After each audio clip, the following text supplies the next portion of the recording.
فقراء کا قیامت میں اعزاز۔ حضور پاک صلی اللہ علیہ وآلہ وسلم سے روایت ہے، قیامت کے دن ایک بندے کو لایا جائے گا، اللہ تعالیٰ اس طرح معذرت کرے گا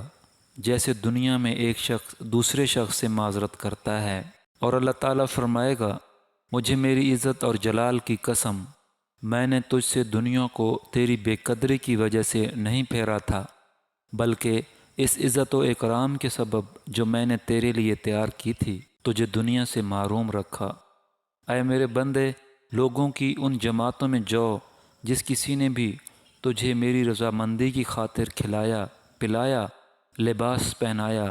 اس کا ہاتھ پکڑ لو، وہ تمہارا ہے۔ لوگ اس دن پسینہ میں غرق ہوں گے اور وہ صفوں کو چیرتا ہوا ان کو تلاش کر کے جنت میں لے جائے گا۔